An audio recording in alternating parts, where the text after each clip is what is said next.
좋은 아침입니다. 1월 13일 보타코의 보험 재테크 이슈 시작합니다. 오늘은 증권업계에서 2020년 증시 전망을 국내 증시 전망을 어떻게 하고 있는지 알아보고요. 이를 통해서 유망한 투자처 그리고 주목할 만한 펀드에 대한 정보를 드리도록 하겠습니다. 먼저 올해 가장 많이 얘기가 나오고 있는 게 반도체인데, 이 반도체가 아무래도 올 상반기 증시를 좌우할 것으로 보고 있습니다. 먼저 이제 미중 무역 갈등이 완화가 되면서 위험 자산에 대한 선호도가 커진 것이 이제 긍정적인 역할을 하고요. 뿐만 아니라 이제 새해에는 5G 확산을 통해서 모바일용 메모리 수요가 굉장히 큰 강세를 이끌 것으로 보입니다. 뿐만 아니라 그 쌓아놨던 D램 재고가 계속 빠른 속도로 소진이 되고 있는 것도 현재 반도체 시장이 강세로 갈 것에 대한 뒷받침을 충분히 해주고 있을 뿐만 아니라, 또 세계 1위 파운드리 회사인 대만 TSMC는 올해 스마트폰이 작년 대비해서 18배 이상 증가할 것이라고 좀 보고 있습니다. 뿐만 아니라 이제 페드에서의 완화적 통화 정책에 힘입어서 투자 사이클이 좀 반등을 할 것이고요. 이를 통해서 이제 그 IT 사업 중심의 반도체 수요가 확대로 연결되면서 충분히 시장이 좋은 방향으로 이끌어 갈 것이라고 보고 있습니다. 그래서 좋은 투자 유망처는 당연히 미국, 유로, 한국 그리고 신흥국 쪽을 좀 긍정적으로 보고 있고요. 그리고 달러 약세를 통해서 신흥국 시장이 좋은 그 성장세를 보일 것이라고 해서 6월 내에서는 신흥국 쪽에 투자를 좀 더 강하게 해도 된다라고 얘기를 하고 있습니다.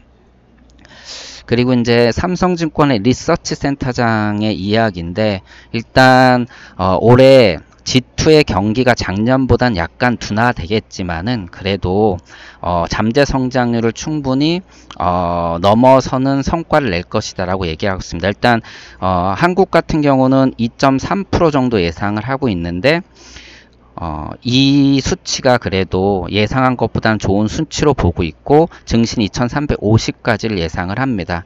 일단 미국 같은 경우를 보게 되면 2.3, 2.1 이렇게 경제 성장률이 조금씩 낮아지고 있긴 하지만 잠재 경제 성장률 1.9%를 웃돌고 있다 보니까는 일단 나쁘지 않게 보고 있고요. 그리고 감세 효과, 트럼프가 펼치는 감세 효과의 약발이 좀 떨어지긴 하지만 고용이라든가 이런 것이 너무 좋게 나타나고 있고 소비 지표도 좋게 나타나고 있다 보니까 앞으로 미국 시장도 나쁘지 않다라고 예측을 하고 있습니다. 뿐만 아니라 이제 긴축 정책을 핀다기보다는 과열되고 있는 시장을 약간 용인하고 있습니다. 아무래도 이제 아시다시피 이제 그 대선이 코앞에 다가왔기 때문에 이러한 시장의 힘을 좀 끌고 갈 것으로 좀 보고 있고요. 중국 같은 경우도 둔화 사이클에 진입하긴 했고, 또한 이제 6% 달성이 관건이긴 하지만은 아무래도 미국과의 그 무역 분쟁이 좀 완화가 되는 측면과, 그리고 지난번 기사에도 말씀을 드렸듯이 적극적으로 피고 있는 그 이제 정부의 정책이 아마 힘을 받아서 좋은 시장을 좀 이끌어 갈 것으로 보고 있습니다. 그리고 뭐 한국은 당연히 낙관적으로 볼 수밖에 없죠. 중국 시장에 대한 부분이나 반도체에 대한 부분, 그리고 대중 수출이 작년 12월에 14개월 만에 반등을 했다라는 것도 이러한 것을 좀 뒷받침해 주고요. 뿐만 아니라 시진핑이 방한해서 한양령이 좀 풀리게 되면 더 좋은 성과를 낼 수 있을까 않을까라고 보고 있습니다.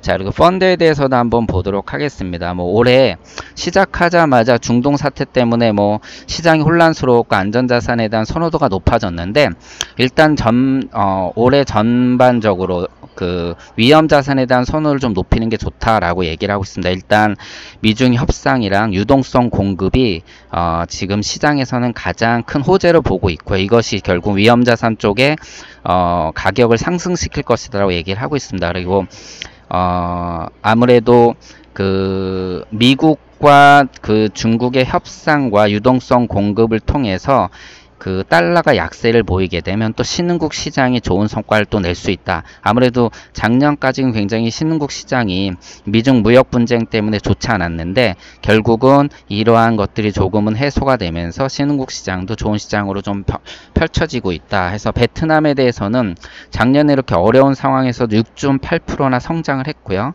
그리고 뭐 다양한 경제 정책, 또 외국인 투자 규제 완화, 그리고 MSCI 지수 편입 등이 있어서 주식장으로 자금이 유입되면서 가격 상승이 이끌 것으로 좀 보이고 있고요.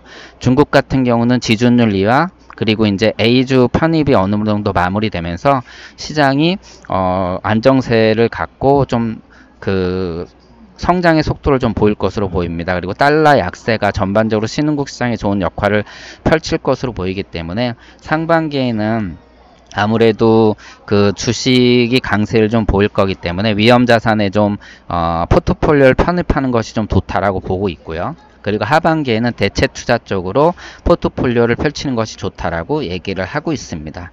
자, 오늘 기사는 여기까지 하는 걸로 하고요. 힘찬 월요일 시작하시기 바랍니다. 보타쿠의 보험 재테크 이슈였습니다. 고맙습니다.